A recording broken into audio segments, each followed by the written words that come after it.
اما بعد فاعوذ باللہ من الشیطان الرجیم بسم اللہ الرحمن الرحیم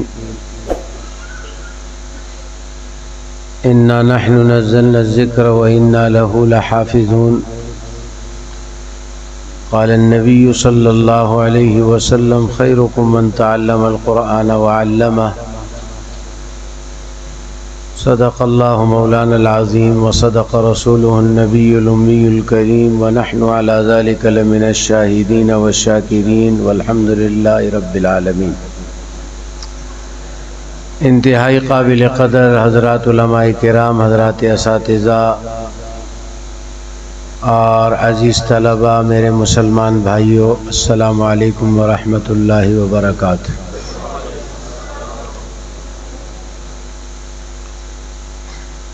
ہمارے ساتھی حضرت مولانا شمس الاسلام صاحب جی مجدہ، جن کے والد بزرگوار نے اللہ تعالیٰ ان کو غریق رحمت فرمائے، جنہوں نے یہ ادارہ قائم کیا،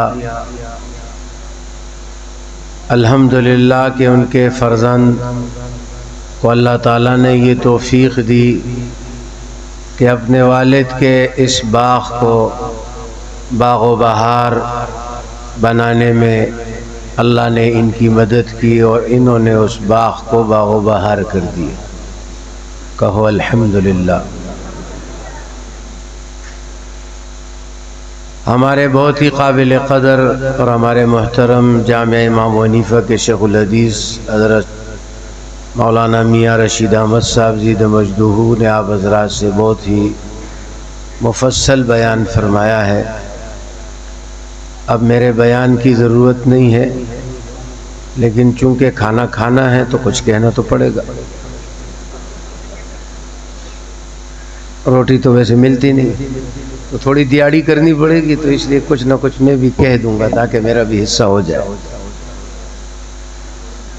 اللہ اکبر۔ میرے مسلمان بھائیوں، روئے زمین پر اللہ تعالیٰ نے انبیاء کے بعد ہمیں دو بڑی نعمتیں دی ہے، مدرسہ اور مدرسے سے وابستہ یہ علماء۔ یہ روئے زمین پر اللہ تعالیٰ کی بڑی نعمت ہے۔ اگر یہ مدرسے نہ ہوتے تو ہمیں حافظ قرآن کہاں سے ملتا، ہمیں عالم قرآن کہاں سے ملتا، ہمیں دین سمجھانے والا کہاں سے ملتا، ہمیں حلال و حرام بتانے والا کہاں سے ملتا۔ یہ ان مدارس کی برکت ہے کہ ہمارے سامنے حفاظ بھی ہے ماشاءاللہ۔ آج اس جامعہ میں جن بچوں نے حفظ قرآن کریم کی سعادت حاصل کی ہے، ان کی دستار بندی ہے۔ یہ ان اداروں کی محنتیں ہیں کہ ہم ان اداروں کو یہ بچے دیتے ہیں، اور یہ کورے بچے ہوتے ہیں، جیسے کورا کپڑا ہوتا ہے، فیکٹری والے اس پہ محنت کرتے ہیں، ایسے ہی علماء حضرات اساتذہ قرہ محنت کرتے ہیں اور ان بچوں کو اللہ کی توفیق سے حافظ قرآن بنا دیتے ہیں۔ روئے زمین پر اس کائنات میں قرآن سے بڑی نعمت کوئی نہیں ہے۔ اگر اس سے بڑیا کوئی نعمت ہوتی تو اللہ تعالیٰ اپنے حبیب جناب رسول اللہ صلی اللہ علیہ وسلم کو وہ تحفہ عطا فرماتے۔ 23 سالہ دور نبوت میں اللہ نے اپنے حبیب کو جو نعمت عطا فرمائی وہ قرآن پاک کی، اور یہ ان علماء کی محنت سے یہ بچے حافظ بنتے ہیں ماشاءاللہ۔ پھر یہ حافظ قرآن عالم قرآن بنتے ہیں، پھر یہ خادم قرآن بنتے ہیں، پھر یہ وقت کے مشائخ بنتے ہیں، جیسے حضرت شیخ صاحب آپ کے سامنے ہیں۔ یہ اس علم کی برکت ہے اور یہ اس مدرسے کی برکت ہے۔ آج دیکھو ان کے تلامذہ ان کے گرد کیسے بیٹھے ہیں، میرے دائیں بھی میرے بائیں بھی یہ سب آئے ہوئے ہیں، دل و جان سے آئے ہوئے ہیں کہ ہمارے استاذ آ رہے ہیں، ہم ان کا استقبال کریں اور خوش ہیں۔ رسول اللہ صلی اللہ علیہ وسلم کے دور میں لوگ کہا کرتے تھے کہ حضرات صحابہ کرام جو حضور سے محبت کرتے ہیں، ایسی محبت تو ہم نے دنیا میں نہیں دیکھی، یہ کیسی محبت ہے؟ ایسے دل و جان کو نچھاور کرنا، یہ تو دنیا کے کسی رہنما، کسی رہبر، کسی لیڈر کو حاصل نہیں ہے جو حضور پاک علیہ السلام کو حاصل ہے۔ میں ساتھیوں سے کہتا ہوں، دنیا میں اس کی کوئی شبیہ دیکھنی ہو اور اس محبت کی کوئی مثال دیکھنی ہو تو کسی مدرسے کے استاذ کو دیکھ لیجئے اور ان کے شاگردوں کو دیکھ لیجئے کہ وہ اپنے استاذ سے کیسے محبت کرتے ہیں۔ اور ابھی آپ کے سامنے ماشاءاللہ لگے میں سب حضرت کی خدمت، کسی نے ٹانگ پکڑی ہوئی ہے، کسی نے انگلی پکڑی ہوئی ہے، بھئی مجھے حصہ مل جائے۔ یہ محبت اللہ دل میں ڈالتا ہے، اس علم کی برکت سے ڈالتا ہے۔ یہ مدرسے والے آپ کے ان بچوں کو ایسے ہی مشائخ بنانا چاہتے ہیں۔ قاضی امام ابو یوسف رحمت اللہ علیہ یتیم تھے، امام ابو حنیفہ رحمت اللہ علیہ کے پاس پڑھا کرتے تھے۔ ان کی ماں کبھی کبھی آ جاتی تھی، مولوی صاحب میرا ایک بچہ ہے، میں بیوہ عورت ہوں، ان کو آپ ادھر مدرسے میں بٹھاتے ہو، کار ندیس تلے دے پریہ جیسے کار کئی سے دو پیسی اگٹی سے وزدل تو جماعت کی دکھینوں لے دے، مسجد میں بٹھایا آپ نے، کیا کرنا ہے ملہ بنا کے اس کو؟ تو امام ابو حنیفہ رحمت اللہ علیہ نے کیا فرمایا تھا حضرت؟ فالودہ، فالودہ کھلانے کا فن سکھا رہا ہوں، یہی فرمایا تھا نا؟ فالودہ کھلانے کا فن سکھا رہا ہوں۔ اچھا، یہ جو فالودہ تھا اس زمانے میں یہ شاہی خوراک تھی، یعنی بادشاہ لوگ کھایا کرتے تھے۔ تو میں تمہارے بچے کو فالودہ کھلانے کا فن سکھا رہا ہوں۔ وقت آیا کہ امام ابو یوسف قاضی القضات بن گئے۔ اچھا، یہ خوراک بھی اس زمانے میں بادشاہ کبھی کبھی کرتے تھے، کسی موقع مناسبت سے کرتے تھے۔ ایک دن ہارون رشید بادشاہ نے وہ مجلس منعقد کی جس میں فالودے منگوائے گئے، اور ہارون رشید بادشاہ نے کہا کہ ہمارے قاضی القضات کو بھی بلایا۔ جب امام ابو یوسف رحمت اللہ علیہ آئے تو آنکھوں میں آنسو آ گئے کہ میرے استاذ نے کہا تھا، آج اللہ نے میرے استاذ کی بات سچی کرا دی۔ میرے مسلمان بھائیوں، یہ علماء، مجھے ایک شعر یاد آ گیا، حضرت کی اجازت تو میں بھی طرز لگا دوں گا، حضرت کو سن کر مجھے بھی جوش آ گیا۔ کیا خیال ہے حضرت؟ دیوان متنبی کا ایک شعر ہے، یا من الوذ به فيما أؤمله، یا من الوذ به فيما أؤمله، ومن أعوذ به مما أحذره، لا يجبر الناس عظما أنت كاسره، ولا يهيذون عظما أنت جابره۔ یہ متنبی کا شعر ہے، متنبی والے جانتے ہوں گے، ہے کوئی متنبی پڑھانے والا؟ ماشاءاللہ۔ متنبی نے اس زمانے کا بادشاہ تھا، اس کی تعریف کی تھی، سیف الدولہ کی، اگرچہ بعد میں کیا ہوتا کنزلوم کر لیو، اب پیسے ورنہ کرے جی میں دوڑی ٹٹا کو لے گا۔ تو سیف الدولہ کے بارے میں دیوان متنبی والا اس کی تعریف کرتا ہے، یا من اذول به فیما اؤملہ، اے وہ بادشاہ وقت، میری ساری امیدیں آپ سے وابستہ ہے، میری ساری اچھائیاں آپ سے وابستہ ہے، میری ساری عزتیں آپ سے وابستہ ہے، ومن اعوذ به مما احاذرہ، اور سارے تکلیفوں سے بادشاہ صاحب آپ بچاتے ہیں۔ متنبی والا شاعر ہے نا، شاعر تو پھر قلاب میں ملاتا ہے۔ لا یجبر الناس عزما انت کاسرہ، جس چیز کو آپ توڑ دے اسے کوئی جوڑ نہیں سکتا، ولا یہیزون عزما انت جابرہ، جسے آپ جوڑ دے اسے کوئی توڑ نہیں سکتا۔ کس کی تعریف کی؟ بادشاہ۔ امام ابن تیمیہ شیخ الاسلام حافظ ابن قیم نے لکھا ہے رحمت اللہ علیہ نے کہ جب میرے استاد امام ابن تیمیہ کے پاس یہ شعر پیش کیا گیا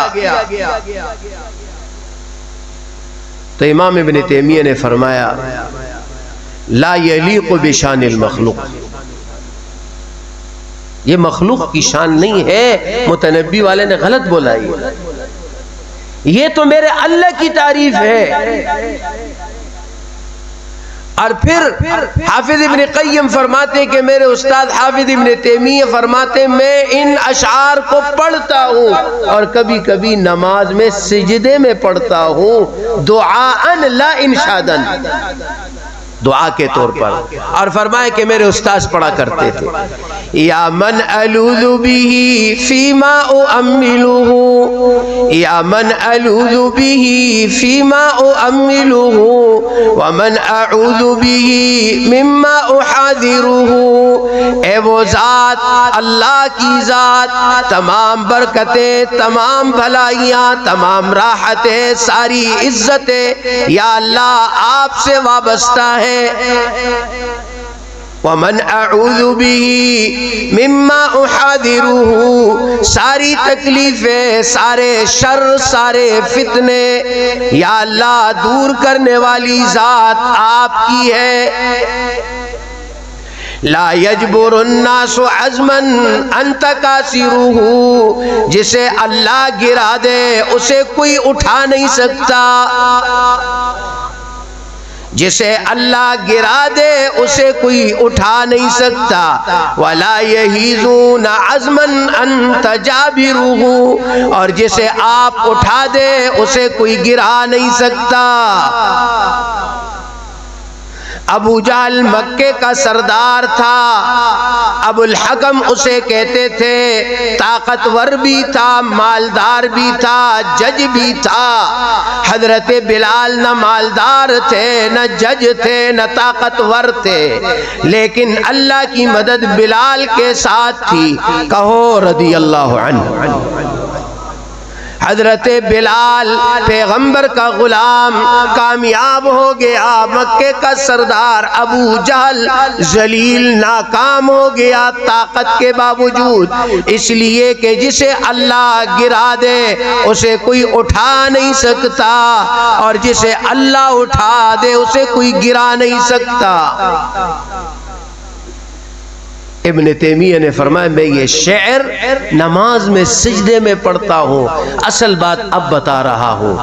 یہ دیوان متنبی کا شعر تھا، سیف الدولہ کے بارے میں کہا، لیکن وقت کے شیخ الاسلام ابن تیمیہ نے اس شعر کو کتنا خوبصورت انداز سے استعمال کیا، اللہ کی تعریف میں استعمال کیا۔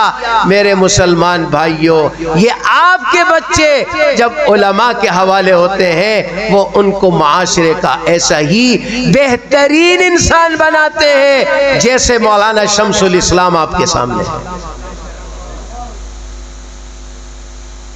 یہ بھی تو والد نے علماء کے حوالے کیے تھے، ان مشائخ کے حوالے کیے جو آج آ کر اس باغ کو دیکھ کر اپنی خوشی کا اظہار فرما رہے ہیں۔ تو میرے مسلمان بھائیوں، یہ علماء ہمارے سروں کے تاج ہیں، یہ ہمیں اللہ کی ذات سے، اللہ کی شریعت سے، اللہ کی دین سے ہمیں جوڑتے ہیں۔ اور آج جو بچے حافظ قرآن بن گئے کتنا بڑا اعزاز ہے اور پھر کتنا بڑا کمال ہے. یہ اتنا بڑا پروگرام کس کے لیے؟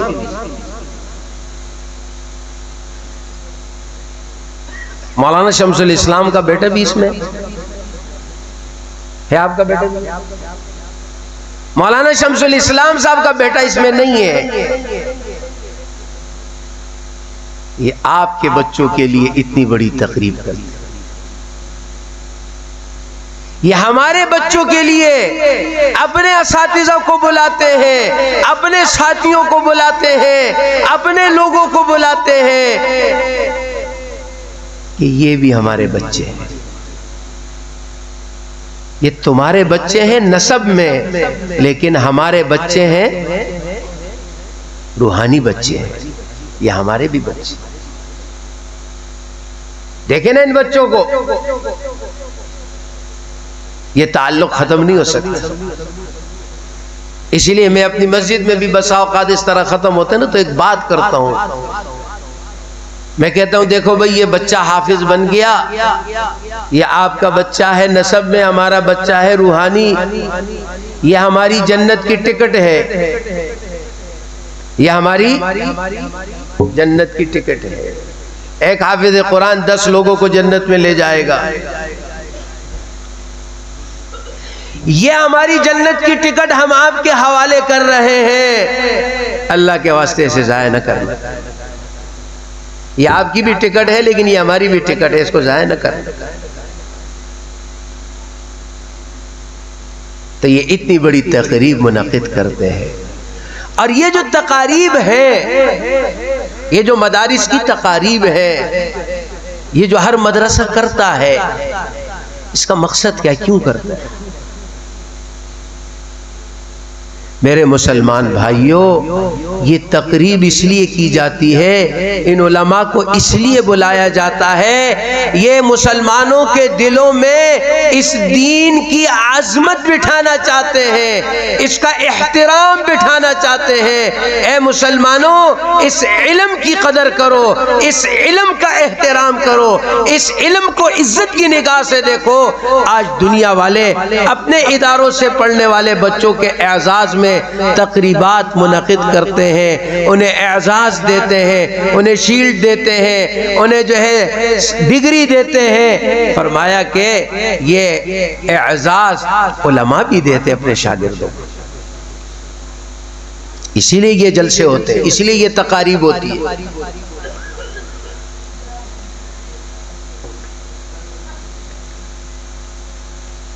کہ ہم اپنے ان تلامذہ سے کتنی محبت کرتے ہیں. ہم نے ان کے لیے اتنی بڑی تقریب رکھی. کراچی سے اپنے اساتذہ کو مدعو کیا. اور اس کے علاوہ میں اکثر ساتھیوں سے کہتا ہوں دیکھو تقریب تمہارے بچوں کی ہوتی ہے اور مارا محتمم پھر رہا ہوتا ہے. برائے مہربانی آپ تشریف لائے. جمیل کو تو خیر یہ نہیں کہو یہ ویسے ہی آ گیا ہوگا. برائے مہربانی آپ تشریف لائے، برائے مہربانی آپ تشریف لائے. برائے محلے میں جاتے ہیں، علماء کے پاس جاتے ہیں، اپنے دوستوں کے پاس، آپ کی بڑی مہربانی آپ تشریف لائے، جی آپ تشریف لائے، آپ تشریف لائے. اتنی محنت کرتے ہیں، پھر ایک ایک کی منت کرتے ہیں. آپ آئیں ہماری تقریب میں، آپ آئیں ہماری تقریب میں. بتانا چاہتے ہیں یہ بچے بڑے محترم ہیں، یہ دین بڑا محترم ہے، یہ دین بڑا قابل تکریم ہے. ان بچوں کو ان کے اساتذہ نے عزت دی. اے مسلمانوں، ان بچوں کی عزت کرو، ان کے اس علم کی قدردانی کرو. لیکن چونکہ علم ملتا مفت ہے، ادھر مسئلہ یہ ادھر اسکول والے لکھ دیا 5000 فیس لائن میں لگ جاتے ہیں، ادھر مولانا شمس الاسلام لکھ دے 6000 فیس. چونکہ یہ علم مفت میں مل رہا ہے، ہمیں اس کی قدر نہیں. ورنہ کائنات میں اس سے اونچا علم اگر ہوتا تو اللہ اس کائنات کے سب سے عظیم انسان محمد رسول اللہ صلی اللہ علیہ وسلم کو دیتے. لیکن اس سے بڑا علم نہیں ہے. اس لیے میرے مسلمان بھائیوں، اس کی قدر کرو، اس کو عزت کی نگاہ سے. کبھی اس کی بے عزتی نہ کرنا، کبھی اس کی بے عزتی نہ کرنا۔ بے عزتی کرنے والا پکڑا جاتا ہے۔ جس شخص نے حضور کا خط پھاڑا تھا، رسول اللہ صلی اللہ علیہ وسلم نے فرمایا اللہ اس کی حکومت کو پھاڑ دے گا، اور وہی ہوا کہ بیٹے نے باپ کو قتل کر دیا، وہ بیٹا بھی مردار ہو گیا، اور سارا نظام، اور وہی خط جو ہے وہ روم کے بادشاہ کے پاس بھی گیا تھا، وہ مسلمان نہیں ہوا۔ کیا نام تھا؟ ہرقل۔ ہرقل سے بخاری میں وہ ذکر ہے، ہرقل۔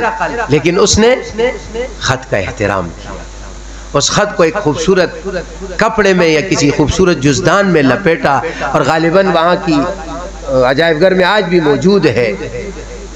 اس نے ایمان نہیں قبول کیا، لیکن حضور کے خط کا احترام کیا۔ روم کی حکومت آج تک برقرار ہے، اور جس نے بے عزتی کی اللہ نے اس کو تس نس کر دیا۔ میرے مسلمان بھائیوں، یہ مدرسے اللہ چلاتے ہیں، یہ مدرسے اللہ چلاتے ہیں۔ یہ مت سمجھنا میرے چندے سے چلتا ہے، اگر آپ یہ سمجھتے چندہ دو ہی نہیں، اللہ چلائے گا۔ ہمارے علاقے میں ایک مولی صاحب تھے، وہ کہتے بجیب کی خدایان مگر رہا لازانی خلق بجیب کی خودے کر دے، یعنی یو دا مولی دا خان صاحب دے، یو دا خودے دے، یو دا خان غٹ دے، دا خودے دے۔ ہمارے علاقے میں ایک شادی تھے، اس نے کہا لوگ جیب میں خدا لے کے پھرتے، کوئی سیٹ ہوتا ہے کہتے ایک خدا یہ ہے، پھر دوسرا سیٹ ہوتا ہے کہ دوسرا۔ او بھائی وہ اللہ ہے جو آسمان و زمین کو پیدا کرنے والا، ساری کائنات کو کھلانے والا، وہ حضور کے علم کے پڑھنے والوں کو نہیں کھلائے گا؟ کتا بھی کھاتا ہے، علم نبوت حاصل کرنے والا بھوکا رہے گا؟ ایسا نہیں ہو سکتا۔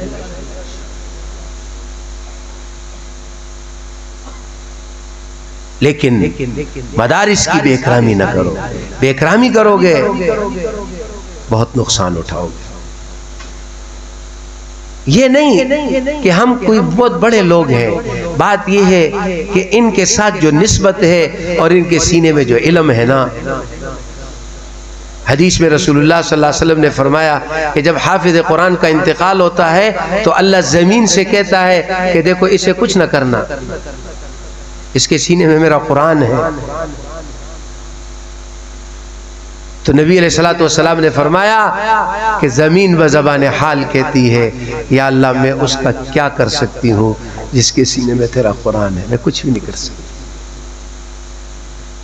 جس کا اللہ کیا اتنا احترام ہے، جس حافظ قرآن کا اللہ کیا اتنا مقام ہے۔ اس لیے عزیز دوستو، کبھی بے اکرامی نہ کرو، محبت کی نگاہ سے دیکھو، احترام کی نگاہ سے دیکھو، ان سے محبت کرو۔ اس زمانے کے اندر جو شخص دنیا و مادیت کو چھوڑ کر اور مدرسے میں آ جاتا ہے، یہ اس کی بہت بڑی قربانی ہے۔ آپ دیکھتے ہیں اس شہر میں اور دنیا بھر کے شہروں میں اور ملکوں میں صبح ہوتے ہی لوگ دنیا کی طرف بھاگ رہے ہوتے ہیں، اور مدرسے میں پڑھنے والے قرآن کی طرف بھاگ رہے ہوتے ہیں، حدیثوں کی طرف بھاگ رہے ہوتے ہیں، کتابوں کی طرف دوڑ رہے ہوتے ہیں۔ یہ بڑے محترم لوگ ہیں، ان کی محبت ہمارے لیے سرمایہ نجات ہے، ان سے محبت ہو۔ ہمارے استاذ حضرت ڈاکٹر عبدالرزاق صاحب رحمت اللہ علیہ ختم کے موقع پر اور تقریب کے موقع پر یہ قصہ حضرت تقریباً ہر سال سناتے تھے، بہت سارے علماء نے سنا بھی ہوگا کہ وہ ایک خان صاحب طلبہ کو کھانا کھلاتے تھے۔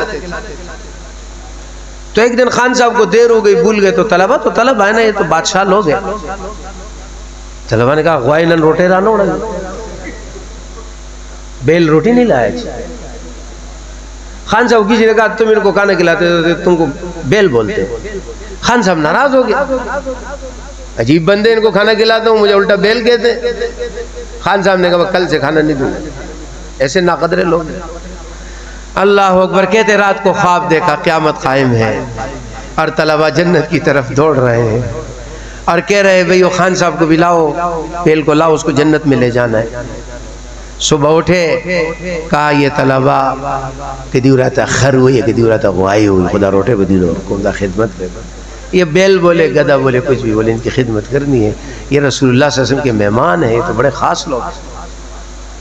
تو عزیز مسلمان بھائیوں، ان کا احترام اور اکرام کرو، یہ تو ایک بات آپ کے لیے تھی، اور ایک بات اپنے طلبہ سے بھی کرنی ہے.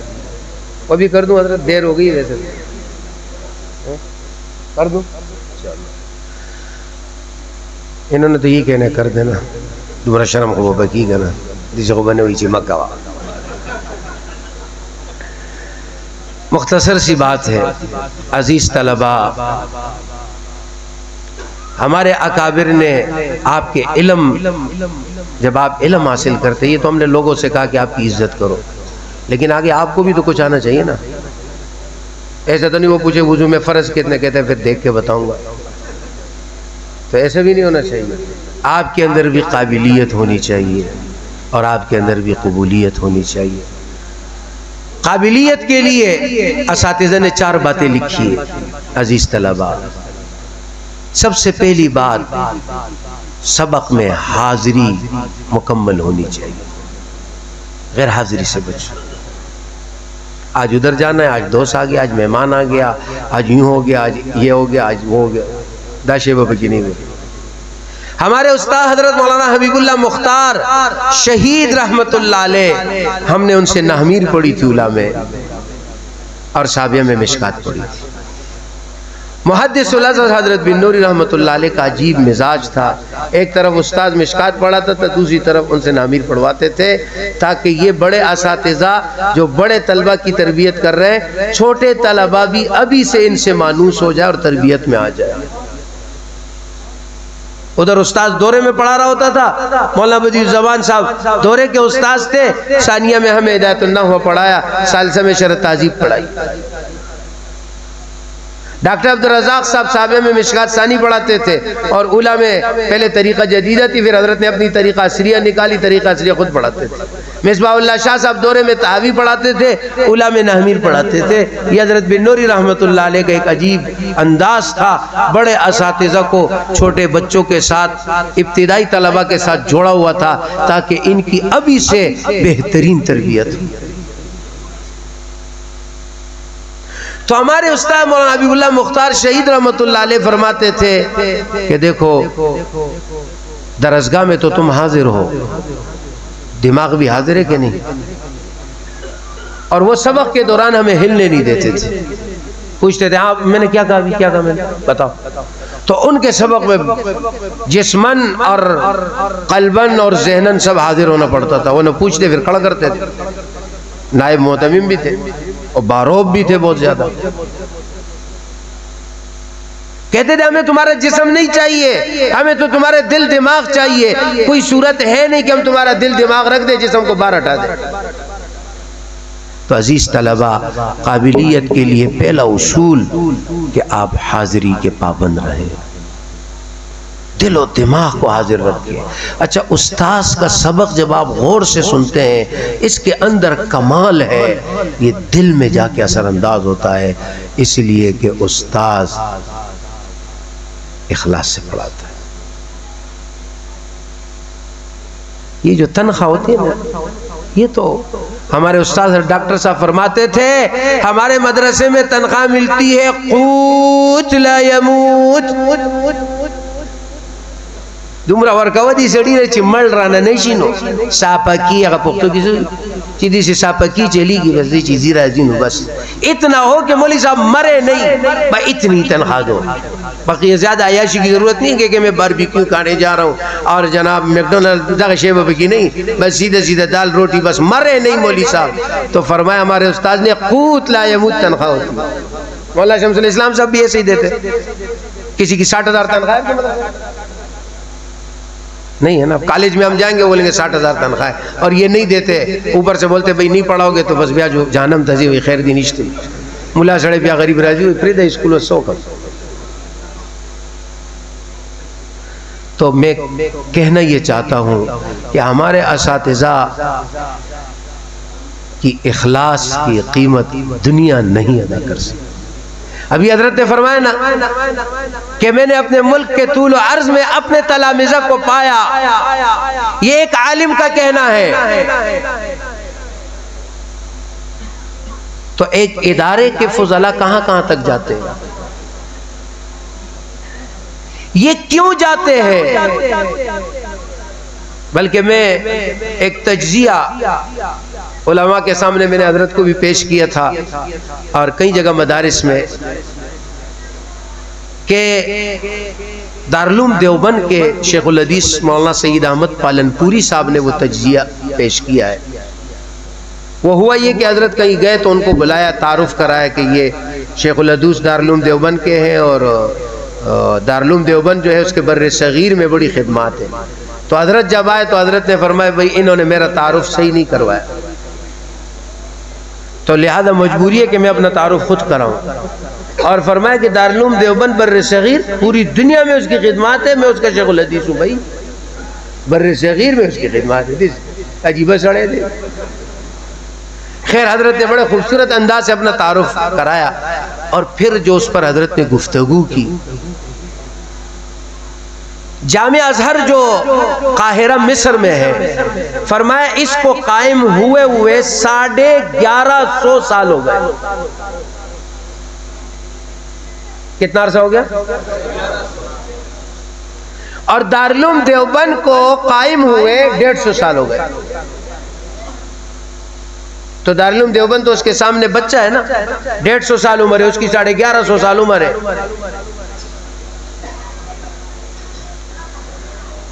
پھر فرمایا کہ الازہر یونیورسٹی جو قاہرہ میں ہے اس میں اور اس کے تمام برانچوں میں جو قاہرہ میں ہے طلبہ کی تعداد ہے 80,000. طلبہ کی تعداد کتنی؟ 80,000. الازہر اور اس کی جتنی بھی شاخیں ہیں وہی قاہرہ میں. اور حضرت نے اس وقت میرے خیال میں یہ 8-10 سال پرانا بیان ہے، حضرت یوٹیوب پہ موجود ہے، علماء دیکھ سکتے اس کو. اس وقت حضرت نے فرمایا تھا دارالعلوم دیوبند میں 3,500 طلبہ ہے.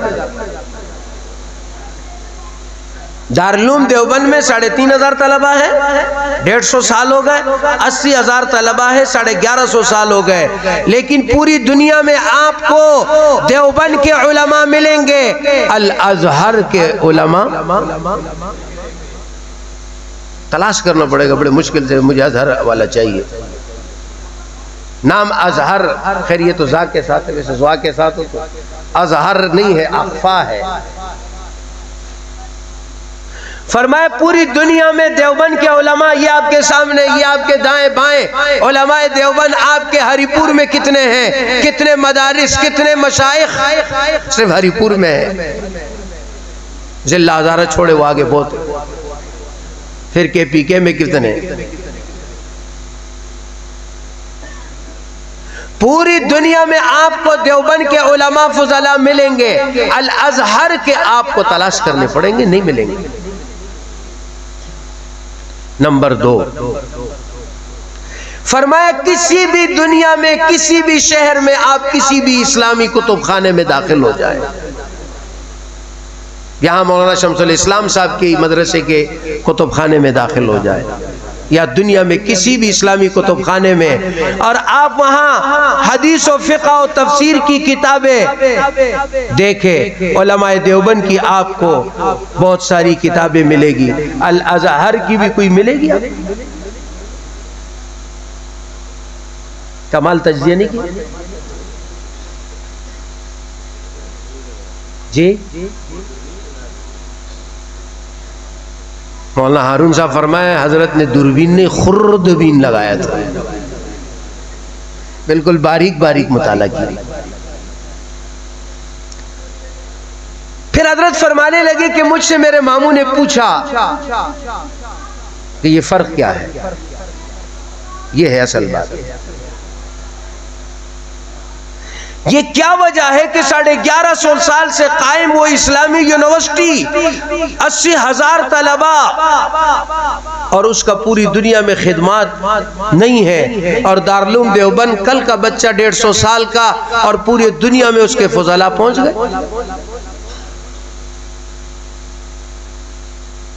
جامع امام ابو حنیفہ کے فضلاء کہاں پہنچ گئے اتنے سارے ماشاءاللہ، جو تو بالکل ہی چوزا ہے دیوبند کے سامنے، چین چین کر رہا ہے ابھی. حضرت شیخ صاحب ادھر ہوتے ہیں، ہم چین چین کرتے رہتے ہیں، چین چین چین حضرت پڑھا رہے ہوتے ہیں. یہ چوزا بھی اتنے سارے انڈے دے دیے اس نے. یہ دیکھو جمیل کتنا بڑا انڈا ہے. کل ٹیکس لگائے تھے وہاں بہت سارے تھے. لفافہ لایا نہیں لایا؟ اسپیکر پہ بولنے والا ہوں میں. ان کا ایک راز ہے میرے پاس اور میں نے ان سے کہا 20,000 روپے دے دو ورنہ میں راز بتا دوں گا. اور کہا تھا اسپیکر پہ بتاؤں گا. لایا. چلو ٹھیک ہے شکر. دیکھو ہمارے بچے ہیں ہم سے کتنی محبت کرتے ہیں. ہم بھی ان سے محبت کرتے ہیں. یہ دل کی محبت، یہ زبان کی محبت نہیں. ہم انہیں چھیڑتے ہیں یہ خوش ہوتے ہیں. تو ان کے ماموں نے پوچھا کہ مولوی صاحب یہ فرق کیا ہے؟ فرمایا جامعۃ الازہر ایک یونیورسٹی ہے، ایک انسٹیٹیوٹ ہے، ایک تعلیمی درسگاہ ہے، اور دارالعلوم دیوبند ایک دینی تحریک کا نام ہے، وہ انسٹیٹیوٹ نہیں ہے. فرق یہی ہے بس. دارالعلوم دیوبند ایک دینی تحریک کا نام ہے اور الازہر ایک انسٹیٹیوٹ ہے. نوکری کے لیے پڑھنے والے، نوکری کی نیت سے پڑھانے والے معاشرے کو نوکر دیتے ہیں. رہنما پڑھانے والے، اخلاص سے پڑھانے والے دنیا کو قیادت دیتے ہیں. یہ فرق ہے. اس لیے الازہر سے جنہوں نے پڑھا وہ کسی دفتر میں چلے گئے، کہیں نوکری تلاش کی، ادھر چلے گئے ادھر چلے گئے. دیوبند نے اور اس کے ساتھ ملتی ہوئی تمام شاخوں نے پوری دنیا کے اندر آپ کے اس ادارے نے جو علماء حفاظ بنائے ہیں وہ نوکر نہیں بنائے کہ ہری پور کے اندر دفتر میں ملازم چاہیے. وہ دین کے خادم بنائے اور وہ رہنما بنائے. کوئی قرآن کا درس دے رہا ہے، کوئی قرآن کی تعلیم دے رہا ہے، کوئی امامت کر رہا ہے، کوئی تصنیف کر رہا ہے. وہ مدرسے سے پڑھنے والے اس جذبے سے باہر جاتے ہیں کہ کہاں دین کی خدمت کی ضرورت ہے اور میں کہاں لگ جاؤں. اور یہ پرزے ہے، اللہ جہاں چاہتا ہے ان کو فٹ کر دیتا ہے.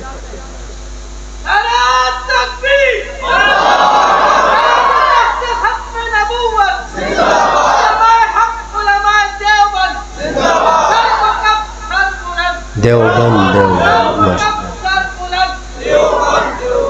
یہ فرق ہے. یہ ہمارے اداروں میں. تو میں بات کیا کر رہا تھا کہ استاذ جب پڑھا رہا ہوتا ہے اس نے جو محنت کی ہوتی ہے، جو اس نے تیاری کی ہوتی ہے، وہ تنخواہ کی بنیاد پر نہیں ہوتی ہے، وہ اخلاص کی بنیاد پر ہوتی ہے. اور اخلاص کا ترازو رب نے اپنے پاس رکھا ہے، وہ ہے ہی نہیں کسی کے پاس. اس لیے اسے ہم تول نہیں سکتے. تو عزیز طلبہ، میں آپ سے کہہ رہا تھا قابلیت پیدا کریں. قابلیت کے لیے پہلی بنیاد درسگاہ میں حاضری کے پابند رہو. جسمن بھی، قلبن بھی، دماغن بھی. پوری توجہ سے. استاذ صرف کتاب نہیں پڑھا رہا ہوتا، کتاب کے ساتھ اپنی درد دل آپ کے دل میں انڈھیل رہا ہوتا ہے. وہ پوری کیفیت. اور یہ اس دین کی برکت ہے. وہ جو احادیث مسلسلات، ایک حدیث کا سلسلہ ہے، اس میں کیا تھا کہ حضور صلی اللہ علیہ وسلم نے مثال کے طور پر ایک حدیث بیان کرتے وقت اپنی داڑھی مبارک کو پکڑا. حدیث بیان کر رہے ہیں. صحابی نے جب بیان کیا اس حدیث کو بیان کرنا شروع کیا، اپنی داڑھی کو پکڑ لیا. وہ حدیث مسلسل بأخذ اللحیہ ایسا ہی حضرت کہلاتی. کمال نہیں، کلمات و الفاظ نہیں، پوری کیفیت، پوری وہ پورا نقشہ استاذ منتقل کرتا ہے اور طالب علم لیتا ہے. اس لیے مشائخ بنتے ہیں. تو عزیز طلبہ، آپ جو پڑھ رہے ہیں آپ پوری توجہ سے سنیں. حاضری کے پابند رہے. قابلیت کی پہلی شرط آپ قابل بنیں گے انشاءاللہ. وقت آئے گا جس مسند پر آج کوئی اور بیٹھا ہے، اس مسند پر آپ بیٹھے ہوں گے. کہو انشاءاللہ. دوسری شرط، تکرار کرو سبق کا. دیوبند کا پرانا طرز ہے، سبق پڑھ لیا، استاذ کا سن لیا، اب جا کے بیٹھ جاؤ اور اس کا تکرار کرو۔ تیسرا، رات کا مطالعہ۔ اگرچہ سمجھ میں نہ آئے، وہ ہمارے ایک ساتھی، ان کے والد بہت بڑے عالم تھے، اس نے کہا کہ وہ مجھے اردو شرح کی انہوں نے سخت پابندی لگائی، شرح جامی سمجھ نہیں آ رہی، تو میں گیا ابو کے پاس کہ ابو سمجھ نہیں آ رہی، انہوں نے کہا سوال قابلی پڑھو۔ کیا خدا پاکا، وہ تو شرح جامی کا بھی ابا تھا، سوال قابلی پاگی وصوفی قابل مان دے، امریکہ بھی پوانا شو، انہوں نے کہا اس سے مشکل۔ میں نے کہا ابو وہ بھی سمجھ نہیں آ رہا، بولا بس آپ پڑھتے رہو سمجھ آئے گی۔ رات کو مطالعہ کہ اگلے دن کیا سبق ہونے والا ہے، اس کو ایک نظر دیکھ لو، اس کی عبارت دیکھ لو، اس کا ترجمہ دیکھ لو، اس کے کچھ حاشیے دیکھ لو، اس کے مابین سطور دیکھ لو، کچھ نہ کچھ دیکھ لو۔ کتنی باتیں ہو گئی طلبہ؟ چوتھی بات، اس زمانے میں ہمارے اکابر نے، حکیم الامت تھانوی رحمت اللہ علیہ نے لکھا کہ طالب علم اخبار نہ پڑھے، یہ آپ کے حافظے کو خراب کرتا ہے۔ آج اخبار کی تو چھٹی ہو گئی ہے، آج ہے موبائل، کہ آپ موبائل کو استعمال نہ کریں۔ آپ کے سبق کو جو چیزیں نقصان دیتی ان سے بچے، آپ مدرسے میں رہے، اساتذہ کے ساتھ رہے، وقت ادھر گزارے، بس جو وقت عصر سے مغرب کا دیا اس میں کھیل کود کرو، بقیہ ادھر رہو، اور اس علم کو نقصان پہنچانے والی چیز آج کے دور میں موبائل ہے، ان سے بچو۔ یہ 4 کام آپ کریں گے تو ہمارے استادوں نے فرمایا آپ کو اللہ تعالی کی طرف سے قابلیت ملے گی۔ کوشش کریں گے طلبہ؟ اب اس کا طریقہ یہ ہے عزیز طلبہ کہ یہ پیغام آپ نے آگے پہنچانا ہے۔ میں نے تو آپ کو بتا دیا، اگر ہر طالب علم یہ نیت کر لے کہ میں کم سے کم 2 طلبہ کو یہ پیغام پہنچاؤں گا تو اس کا اپنا سبق پکا ہو جائے گا۔ تو کیا خیر ہے طلبہ، وعدہ میں نہیں کہتا ہوں لیکن ارادہ، تبلیغ جماعت والے کہتے ہیں نا ارادہ لکھوا لو، تو ارادہ ہے نا انشاءاللہ۔ یہ 4 باتیں آپ نے، ہر طالب علم نے اپنے 2 ایسے طلبہ کو جو یہاں نہیں ہیں کسی اور مدرسے میں، ان کو بتانا ہے کہ بھئی دیکھو آج ہمیں یہ 4 اصول بتائے گئے، حاضری دل و دماغ کے ساتھ، اور تکرار، اس کے بعد مطالعہ، اور اس کے بعد موبائل سے بچنا، اس کو استعمال نہیں کرنا۔ یہ 4 چیزیں آپ میں قابلیت پیدا کرے گی، اور 4 چیزیں آپ میں مقبولیت پیدا کرے گی۔ قابلیت بھی خالی نہیں چلتی ہے، شیطان سے بڑا قابل تو کوئی نہیں ہے جب تک مقبولیت نہ ہو۔ وہ وفاق والا مقبول نہیں، ایک وفاق بھی لکھ دیتے مقبول، اس سے ذرا اوپر آنے کی کوشش کریں۔ آپ کہیں کہ استاد نے کہا مقبول بن جاؤ، چلو بھائی سبق ہی نہ پڑھو۔ قبولیت، محبوبیت، اللہ تعالیٰ آپ کو مقبولیت اور محبوبیت عطا فرمائے۔ اس کے لیے بھی 4 باتیں ہیں۔ پہلی بات اخلاص نیت، جو پڑھ رہے ہو اللہ کی رضا مطلوب ہو، اور ہمارے اساتذہ کہتے تھے اس زمانے میں جو بھی مدرسے میں آ رہا ہے وہ اخلاص کے ساتھ آ رہا ہے، اس لیے کہ پہلے زمانے میں ہوتا تھا کہ بھئی باپ وزیر ہے، بیٹا بھی پڑھ رہا تھا کہ مجھے بھی وزارت ملے گی اور مجھے جو ہے وہ کوئی اور سرکاری عہدہ ملے گا۔ آج تو کچھ بھی نہیں ملتا اس پر، دنیا والے تو آنے والا ہر ایک مخلص ہے، بس یہ کہ ہماری نیت خراب نہ ہو، اور اس نیت کا استحضار کرتا رہے کہ یا اللہ میں آپ کو راضی کرنے کے لیے پڑھ رہا ہوں، یا اللہ آپ مجھ سے راضی ہو جائے۔ اخلاص نیت مشہور واقعہ ہے نا، امام غزالی کے زمانے میں کون سے حکمران تھے جو مدرسے میں گئے، سرکاری اس پر چلتے تھے، گورنر صاحب گئے مدرسے میں، ایک سے پوچھا ہاں بھائی کیوں پڑھ رہے ہو؟ اس نے کہا میرا باپ جج ہے، پڑھ رہا ہوں، پھر کرسی خالی ہوگی تو میں بھی تیاری کروں تاکہ میں جج بن جاؤں۔ اس نے کہا خدا پاک دوسرے کے پاس گیا بھائی تو کیوں پڑھ رہے ہو؟ اور اس نے کہا میرا ابا ڈی ایس پی ہے، وہ بھی ریٹائر ہونے والا، میں جلدی جلدی پڑھوں تاکہ ڈی ایس پی میں بن جاؤں۔ تیسرے کو کہا تو کیا کر رہے؟ سب نے ایسی ہی باتیں کی۔ اس نے کہا یا اللہ یہ تو مدرسہ سارا دنیا داروں سے بھرا ہوا ہے، یہ تو بند کرنا پڑے گا۔ جب باہر نکلنے لگے کونے میں ایک بچہ بیٹھا ہوا تھا، وہاں کھڑے ہو گئے، لیکن وہ بچہ دیکھ نہیں رہا تھا، وہ اپنے سبق میں مگن تھا۔ اتنے میں گورنر صاحب نے ان کو سلام کیا، السلام علیکم۔ تو بچے نے دیکھا اوہ گورنر صاحب کھڑے، آگے پیچھے لوگ کھڑے، تو انہوں نے کہا بیٹا کیا کر رہے ہو؟ کہا جی علم پڑھ رہا ہوں۔ کہا کیوں پڑھتے ہو؟ کہا جی اللہ کو راضی کرنے کے لیے، اللہ کے دین کو سمجھنے کے لیے۔ اس گورنر نے کہا اے بچے اگر آپ نہ ہوتے تو میں کل اس مدرسے کو بند کرانے والا تھا۔ اور وہ بچہ بعد میں کون بنا؟ امام غزالی۔ امام غزالی جن کے علم سے آج نہ صرف امت مسلمہ غیر مسلم بھی ان کے علوم کو پڑھتے۔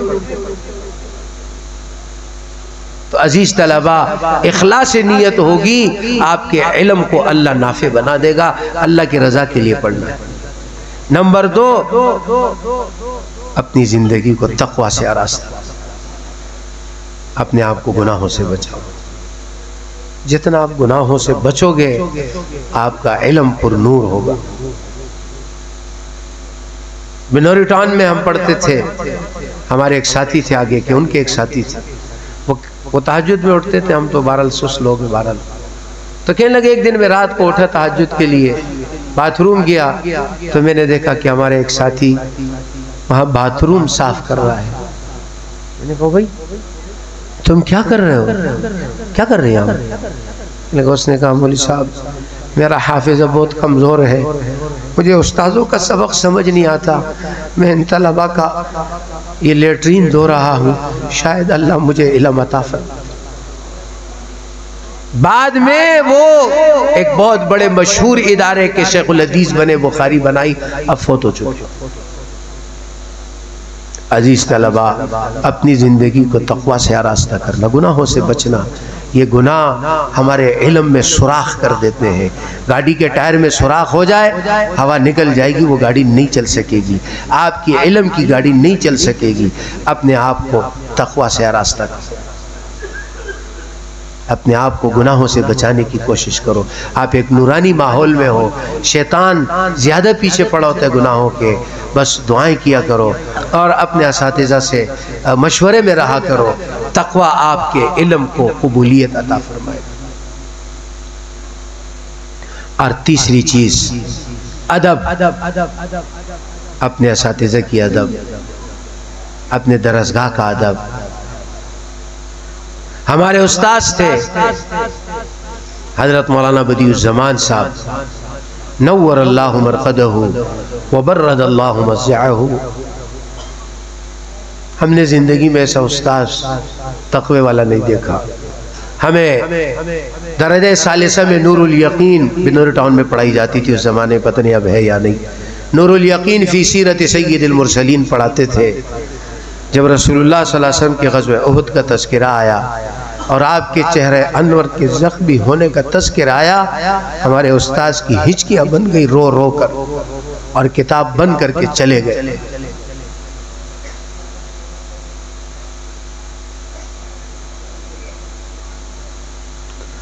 میں ابھی راستے میں ان کا واقعہ سنا رہا تھا اپنے ساتھیوں کو کہ میں چھوٹا تھا، ثالثہ میں تھا یا رابعہ میں تھا یا ثانیہ میں تھا، اس وقت کی بات ہے۔ میں جامعہ علوم اسلامیہ میں پڑھتا تھا، تو وہاں دفتر کے سامنے سے گزر رہا تھا تو مولانا بدیع الزمان صاحب نے مجھے بلایا کہ ادھر آؤ۔ میں گیا، مجھے کہا کہ جاؤ بیٹا دیکھو دارالحدیث میں حضرت بڑے مفتی صاحب پڑھا رہے ہیں یا نہیں۔ میں چلا گیا، میں نے دیکھا تو حضرت پڑھا رہے تھے، میں نے کہا جی پڑھا رہے، تو مولانا بدیع الزمان صاحب واپس جا کے دفتر میں بیٹھ گئے۔ اچھا اس وقت تو ہم چھوٹے تھے، ہمیں تو کچھ سمجھ ہی نہیں آیا، ٹھیک ہے ایک بات پوچھ لی ہوگی ختم ہو۔ آج جا کے میں اس کو سوچتا ہوں کہ مولانا بدیع الزمان صاحب رحمت اللہ علیہ نے یہ مجھے کیوں کہا تھا۔ ادب اتنا تھا، ادب اتنا تھا کہ مولانا کا گھنٹہ شروع ہو گیا، لیکن شیخ الحدیث جامعہ کے مفتی ولی حسن صاحب پڑھا رہے ہیں تو انہوں نے سامنے کھڑے ہونے کو بے ادبی سمجھا کہ میں جامعہ کے شیخ الحدیث کے سامنے جا کے کھڑا ہو جاؤں، وہ اٹھ جائیں گے، بچوں کو بیچ کے پتہ کرواتے کہ حضرت کو پتہ نہ چلے، حضرت اپنی راحت سے اٹھے۔ میرے خیال میں حضرت مولانا بدیع الزمان صاحب ان کے شاگرد تو نہیں ہوں گے مفتی ولی حسن صاحب، ہے نا؟ شاگرد نہیں تھے، وہ تو خود کبار اساتذہ میں سے تھا۔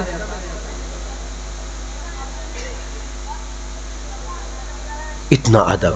اچھا، ایک تو یہ ادب، دوسرا ادب، نام کتنے استاذ کو استاذ گئے، بھئی جاؤ دیکھو مولانا ہارون صاحب کیا کر رہے ہیں، حضرت مولانا ہارون صاحب وہ تو خود دورے کے استاد ہیں، وہ الفاظ مجھے آج تک یاد ہے، جا کے دیکھو حضرت بڑے مفتی صاحب پڑھا رہے کہ نہیں، اتنے احترام۔ اس وقت ہمیں پتہ چلا، اس وقت معتمم تھے مفتی احمد الرحمن صاحب رحمت اللہ علیہ، تو ان کو بھی اساتذہ اور جامعہ کے طلبہ مفتی صاحب کہتے تھے، تو پتہ چلا کہ اوہو مفتی ولی حسن صاحب کو بڑے مفتی صاحب کہتے ہیں اور مفتی احمد الرحمن صاحب کو مفتی صاحب کہتے ہیں۔ اتنا ادب تھا، اس کا نتیجہ کیا ہوا؟ شیخ الاسلام مولانا تقی صاحب زیدہ مجدہ جب جس رات ہمارے استاد مولانا بدیع الزمان صاحب بہت بیمار تھے، بعد میں بہت بیمار ہو گئے تھے، اللہ ان کی مغفرت فرمائے، بہت اللہ والے انسان تھے۔ جب انتقال ہوا اس رات شیخ الاسلام مولانا تقی صاحب زیدہ مجدہ نے خواب دیکھا کہ حضور صلی اللہ علیہ وسلم صحابہ کے ساتھ کھڑے ہیں۔ حضرت فرماتے ہیں میں پوچھتا ہوں کہ اللہ کے رسول آپ کیا کر رہے ہیں؟ فرمائے بدیع الزمان کا استقبال کر رہا ہوں۔ اولئک آبائی فجئنی بمثلہم، یہ ہمارے بڑے تھے۔ جو میں نے آپ سے کہا عزیز طلبہ کہ استاذ جس اخلاص سے پڑھاتا ہے اس کی قیمت دنیا نہیں ادا کر سکتی، یہ ادب کا نتیجہ تھا۔ اس لیے عزیز طلبہ ادب۔ تو ہمارے استاد مولانا بدیع الزمان صاحب رحمت اللہ علیہ ہمیں ٹپائی کے اوپر جانے سے منع کرتے کہ بھئی اس پہ کتاب پڑھتے اس کے اوپر سے مت جایا کرو۔ تو عزیز طلبہ اگر آپ میں ادب ہوگا آپ کا علم مقبول و محبوب ہوگا۔ اور چوتھا کام عزیز طلبہ دعاؤں کا اہتمام کیا کرے، اللہ سے مانگا کرے کہ اللہ ہمیں علم نافع اور عمل صالح کی توفیق عطا فرما۔ میری ان باتوں کو عزیز طلبہ آپ یاد رکھیے گا، اور جس طرح وہ 4 باتیں میں نے آپ سے کی وہ پہنچانی ہے، اس طرح مقبولیت کی یہ 4 باتیں بھی آپ نے پہنچانی ہے۔ وآخر دعوانا الحمدللہ۔